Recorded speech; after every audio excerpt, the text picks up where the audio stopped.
안녕하십니까 여러분. 미국의 락 이야기 신강섭입니다. 지난번에 이어 블랙 사바스의 이야기를 계속하겠습니다. 블랙 사바스는 영국 밴드이지만 바로 이 앨범 Volume 4를 만들 때쯤에서는 영국보다는 미국에서 더 많이 활동했습니다. 그 이유는 우선 영국에서 음반을 녹음, 제작, 판매하는 것보다는 미국에서 그런 활동을 하는 것이 영국보다는 세금이 적고요. 그 다음에는 시장이 넓습니다. 그리고 또 중요한 이유가 각종 마약을 손쉽게 접할 수가 있어서 그렇다 그러죠. 이 당시 밴드 멤버들은 모두 여러 가지 마약들, 특히 코케인에 중독되어 있었습니다. 제가 그냥 하는 말이 아니고요.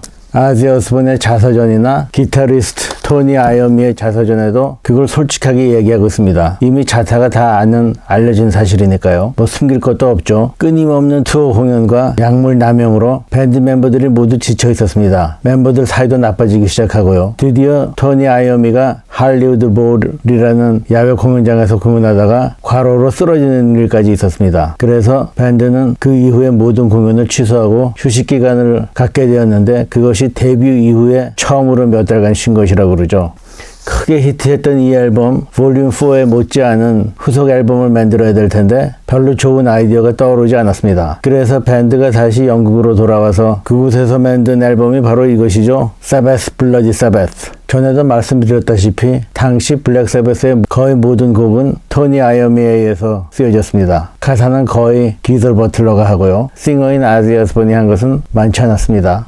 사바스 블러디 사바스, 토니 아이어미의 이야기에 의하면 이 앨범과 또한 로니 제임스 디오 싱어 시대의 Heaven and Hell 이 두 가지가 자기가 가장 좋아하는 앨범이라고 하죠. 앨범 커버가 인상적인데 침대 위에 어느 사람이 누워있고 악마들에 둘러싸여 있는 것 같은 샤킹한 그림이죠. 이 앨범부터 블랙 사바스는 사바스의 S를 독일 나치 군대에서 쓰는 것과 같은 필체로 했고 자기네들 말로는 이것을 나치가 아니라 번개와 비슷한 모양으로 하려 했다는군요. S를 이렇게 쓰는 것은 몇 년 후에 나온 밴드 키스의 로고에서도 본격적으로 쓰이게 되죠. 그 얘기는 키스의 특집에서 언제 말씀드리겠습니다. 제 기억으로는 이것을 한국에서 복사판을 구하기가 참 어려웠었는데 당시 파주에 있는 주한미군 부대 앞에서 구할 수가 있어서 그 기쁨을 이루 말할 수가 없었죠. 백판이라고 불리우던 복사판 얘기를 잠깐 하자면 그것은 외국에서 나오는 오리지널 레코드를 그대로 복사해서 찍어내는 것이죠. 그것이 주한미군을 상대로 부대 근처에서 만들고 판매하고 그랬었습니다. 그 후에는 청계천 등지에서도 만들었죠. 저는 대학생 시절 이 복사판들을 구하느라고 전국에 있는 주한미군 부대 근처 기지촌이라고 부르죠. 가보지 않은 곳이 없습니다. 1년에 몇 번 쇼핑 가곤 했었죠. 마치 보물찾기 같았어요. 영국의 모어건 스튜디오에서 이 앨범을 녹음했는데 바로 옆방에서는 프로그레시브 락 밴드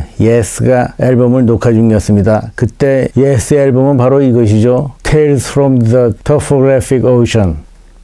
디자인부터가 사이키델릭합니다. 아지 오스본의 말에 의하면 이때 예스 멤버들은 모두 히피들이었대요. 여러분들 혹시 이 앨범을 아시는지 모르겠지만 전 개인적으로 제일 좋아하는 예스의 음반이 바로 이것입니다. 당시의 예스 키보디스트 릭 웨이크만은 노래들을 이렇게 길게 악기 연주로 하는 것을 좋아하지 않았었다는데 그는 이 앨범 녹음 이후 밴드를 곧 떠나게 되죠. 예스의 멤버들 중 릭 웨이크만은 전부터도 블랙 사바스와 친해서 사바스 블러디 사바스 앨범 중에 사브라카다브라라는 노래 키보드를 릭 웨이크만이 해줬습니다. 이때 아지 오스본의 말에 의하면 블랙 사바스가 릭 웨이크만한테 얼마인지 대가를 현금으로 지급했다고 합니다. 한편 토니 아이어미의 이야기에 의하면 대가를 현금으로 지급한 것이 아니라 맥주로 했다 그러죠. 제가 작년에 릭 웨이크만을 개인적으로 만날 기회가 있었습니다. 그래서 제가 릭 웨이크만한테 직접 물어봤어요. 보여드리는 사진은 제가 릭 웨이크만과 함께 찍은 사진이고요. 그의 친필 사인도 여기 있습니다. 그때 블랙 사바스와 연주하면서 맥주를 몇 병 혹은 몇 박스 받았냐고 제가 물어봤죠. 릭 웨이크만의 대답은 당시 대가를 돈이나 맥주 등으로 전혀 받지 않았다고 합니다. 그냥 친구로서 무료로 해준 거래요. 그리고 얘기를 계속 해주는데 릭 웨이크만이 블랙 사바스의 녹음 스튜디오에서 키보드 연주를 다 마치고 보니까 블랙 사바스 멤버 멤버들이 모두 술과 약에 취해서 뻗어 있었고, 그 중에 아즈가 잠시 눈을 뜨더니 아 멋지다 잘했다 한마디 하고서는 다시 쭉 뻗었다고 하는군요. 그때 제가 루이그 웨이크만 당사자로부터 이런 얘기를 들을 수가 있어서 참 영광이었습니다. 이 앨범에서 특이한 것은 그 전 앨범과는 달리 스트링 오케스트라의 연주도 들어가고 키보드 연주도 더 많이 들어갔다는 것입니다. 전체적으로 그 전 앨범과 비슷하게 강력한 헤비메탈이죠. 앨범 발표 이후에 투어 공연에는 당시의 신인이었던 AC/DC가 함께 했는데 AC/DC와 블랙 사바스는 서로 사이가 좋지 않았고 자주 싸우기도 했다고 그럽니다. 그리고 나서 그 다음 1974년에 락 페스티벌 캘리포니아 잼, 이것에 대해서는 제가 디펄플에 대해서 말씀드릴 때 잠시 소개해드렸죠. 미국에서 열린 대규모의 이 페스티벌을 당시 주한미군 TV 방송국 AFKN에서 방송해주는 것을 흑백 TV로 봤습니다. 저는 처음 보는 제가 좋아하는 락 밴드들이 연주하는 것을 보고 정말 감동했죠. 이때 블랙 사바스를 비롯해서 디펄플, 에머슨 레이크 앤 팔머, 이글스 등등 지금도 생각납니다. 다음은 그때 블랙 사바스 멤버들의 당시 인터뷰입니다.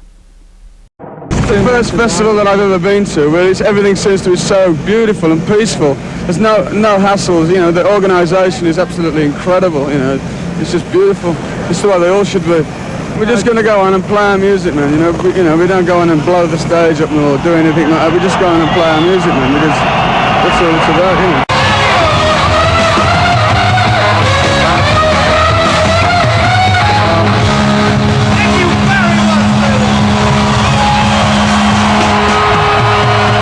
You said you thought it would be really beautiful. How was it?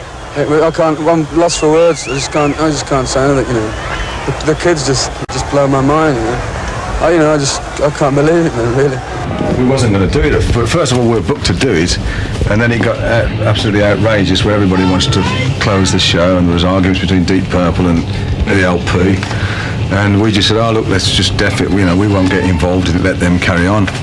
So we sort of half pulled out, if you like, thinking, well, they're going to do the show on their own. And then we had a phone call at like some ridiculous hour in the morning saying, you've got to come to LA, everybody's waiting, a lot of people here to see the band, you know. We're going to get sued for $250,000. Yeah, but we hadn't rehearsed or nothing, and here we are, suddenly having to face like bloody, cross how many people were there, 300,000 people. And we hadn't really rehearsed the show, we hadn't played for like months, had we? 8 months or something. So it was like, that was real nerve-wracking, that was. When we got there, it was like, holy oh my God. Yeah, well, we couldn't get in any other way. We had to come down in a chopper. Yeah. There were so many people there. When we went on, everybody cheered all at the same time.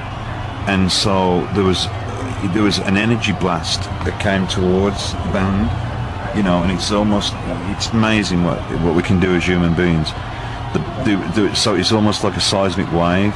I choked on the first one because as the blast was coming at me, okay, it took my breath away, and I lost the air because the wave came in.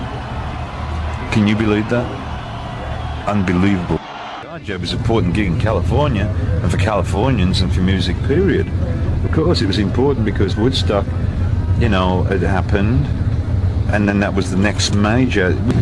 It was important culturally, musically, and it was important. You know, I mean, I know that now. 그 다음에 1975년의 앨범 사보타지, 앨범 커버에서 멤버들의 의상이 제각각이죠. 서로 매치되지도 않고, 더욱이 드러머 빌 월드가 입고 있는 빨간색의 아랫도리는 그 당시에 새로 결혼한 부인이 입던 타지라고 합니다. 여기 앉아있는 사람이 토니 아이엄인데 그는 이 앨범 커버를 좋아하지 않는다고 그러죠. 이것 역시 전체적으로 헤비한 사운드이지만 잉글리시 체인버 콰이어의 합창을 녹음해 쓰기도 하고 그 전 앨범들과는 약간 다릅니다. 이 앨범의 투어 때 함께 한 것이 키스였죠. 키스가 오프닝이었습니다. 물론 그들의 초기 시절이죠. 또한 이때가 처음으로 블랙 사바스가 투어 공연을 하면서 키보디스트를 무대에서 쓰기 시작했습니다. 이때 키보디스트는 루이그 웨이크먼은 아니고 제럴드 우드러프라는 사람이죠. 키스 이외에도 당시의 신인 밴드 에어로스미스가 블랙 사바스의 오프닝을 맡기도 했다 그러죠. 이때는 관중들이 너무 과격해서 뉴욕 메디슨 스퀘어 가든에서 공연할 때는 2층 발코니에서 그 아래로 뛰어내리는 사람도 있었고 무대 아래서 사람들에 밀려서 크게 다치거나 죽는 경우도 있고 사람들은 이것을 블랙 사바스의 저주라고 했다는군요.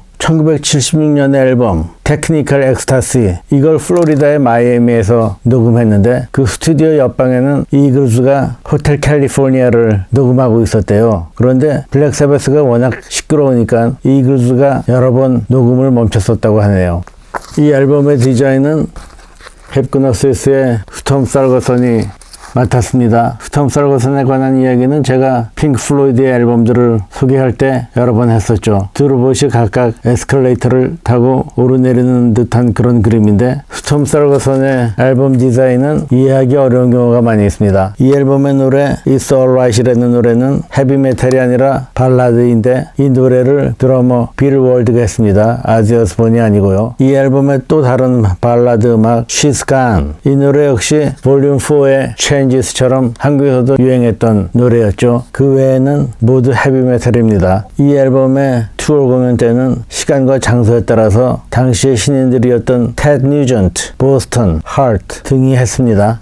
그 다음의 앨범 1978년에 Never Say Die, 제가 갖고 있는 것은 역시 복사판인데 당시 복사판은 이렇게 단색으로 많이들 인쇄했습니다. 그 안에 들어있는 레코드들도 잡음은 많이 있었지만 소리가 워낙 큰 헤비메탈 밴드의 레코드에서는 그 잡음이 크게 문제되지가 않았어요. 이 디자인 또한 스톰 살거선의 작품이죠. 왜 이런 디자인을 했는지 블랙 사바스와 꼭 어울리는 것 같지가 않죠. 이 앨범을 녹음할 즈음에 아지 오스본은 밴드를 떠나고 맙니다. 연일 계속되는 투어 공연과 멤버들끼리의 마찰 등으로 해서 몹시 피곤했다는 것이 그 이유이죠. 아지 오스본이 갑자기 떠나니까 블랙 사바스는 데이비드 워커라는 가수를 새로 영입했는데 그는 플리드웃 맥, 사보이 브라운 등등의 밴드에서 활약했던 싱어이죠. 스튜디오에서 녹음이 이미 시작되었는데 아지 오스본이 밴드에 다시 돌아왔습니다. 블랙 사바스는 새로운 가수를 다시 내보내고 오랜 친구 아지 오스본을 다시 맞아들였죠. 그래서 데이비드 워커가 이미 노래했던 것들은 아지 오스본의 목소리로 다시 녹음했습니다. 그 중에서 Swing the Chain이라는 노래는 데이비드 워커가 만든 노래인데 아지 오스본은 남이 만든 노래를 자기가 부를 수 없다며 이 노래를 부르기 거절했죠. 그래서 이때도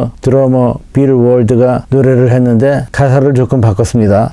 이 앨범의 노래 중에서 또 하나 특이한 것이 A Hard Road라는 노래인데 이 노래에서 아지 오스본이 리드 싱어를 맡았고 나머지 멤버들이 백 보컬을 하면서 마치 합창과도 같은 효과를 냈죠. 이렇게 블랙 사바스 멤버들이 아지 오스본 이외에 백 보컬을 하면서 노래한 것은 이것이 유일합니다. 이때 세션 키보디스트가 던 에어리였죠. 던 에어리는 그는 전에도 말씀드렸듯이 리치 블랙모어의 레인보우에서도 활동했고 디펄플의 키보디스트 존 롤드가 은퇴한 후에 오랫동안 지금까지도 디펄플의 키보디스트로 활동하고 있습니다. 또한 그는 아지 오스본이 솔로 밴드를 만든 후에 아지 오스본의 솔로 앨범에 몇 번 참가하기도 했습니다. 앨범 발매 직후 투어 공연을 하면서 함께 했던 오프닝 밴드는 밴 헤일런이었습니다. 밴 헤일런이 이때 신인 밴드들이었죠. 밴 헤일런은 70년대 말에 데뷔해서 80년대를 거치면서 크게 성공했다가 재작년 기타리스트 에디 베인 헤일런이 암으로 죽고 그 이후로는 해체 상태입니다. 이때 토니 아이오미의 말에 의하면 에디 베인 헤일런은 기타를 칠 때 핑거 태핑 솜씨가 탁월했다고 그러죠. 싱어 데이비드 리 라스는 무대 위에서 쇼맨십이 탁월했고요. 밴드를 한번 탈퇴했다가 다시 돌아왔던 아지 오스본은 그의 버릇이 다시 돌아오기 시작합니다. 즉 공연을 게을리하고 약물 과용을 하는 것이죠. 그해 11월 내슈빌에서 공연을 하기로 되어 있었는데 아지 오스본이 나타나지 않은 것입니다. 아무도 그가 어디에 있는지 몰랐어요. 나중에 알고 보니 그는 술에 취해서 호텔에서 다른 방에 들어가서 그곳에서 24시간 이상 잠을 자면서 공연에서 나타나지 않은 거죠. 그래서 그날의 공연에서는 블랙 사바스가 연주를 하지 못했습니다. 그 대신에 밴 헤일런이 멋진 공연을 했다고 그러죠. 이것을 끝으로 아지 오스본은 밴드에서 쫓겨나고 말았습니다. 더 이상은 밴드 멤버들이 아지 오스본과 일을 함께 할 수 없다는 것이죠. 그때의 상황은 밴드 멤버들의 인터뷰를 들어보세요. The person that said to ours, you know, we can't work with you any longer. You know, I think he knew that was coming anyway. We were so like just into partying and coke and everything else, you know, quaaludes. But it got to such a stage that something had to give, and I mean, and Ozzy was in a bad way at that time. He was in a terrible way. He'd be constantly on the couch, spark out, drunk or whatever. And I don't think I don't think we appreciated what was going on then, you know, with him, how bad he was. I mean, none of us were a lot better, but I think we were probably not quite at the stage he was at that time. And he was going through a lot of stuff, and it had to come to that, you know. It had to come to either what are we going to do, break up, or replace Ozzy, you know. I was just in a state of shock because I thought, what am I going to fucking do? Back to the unemployment line for me. I thought the best thing to do was to be supportive of Giza and be supportive of Tony at that time. And I was thinking about the band's name and everything else. At that time, it's important for me to say that I was completely numb. And I think it probably was the best thing for him that did happen, that he was no longer in the band, because it enabled him then to have to really, you know, wake him up. God, what am I going to do now? Because it made us wake up. We're going to go, what are we going to do now? Because we've been together, we've been successful, and we had to now virtually start again. 그때 블랙사바스는 매니저가 던 알덴이죠. 그런데 그의 딸 샤론 알덴이 어시스턴트 매니저를 했습니다. 그러니까 샤론 어스본이 되기 이전, 즉 아지 어스본과 결혼하기 이전이고 서로 연애하던 시절이 아니었습니다. 샤론은 자기 친구 웬디의 남편 로니 제임스 디오를 블랙사바스의 새로운 가수로 등장시키게 되는데 그 이야기는 다음번에 계속하겠습니다. 감사합니다, 여러분.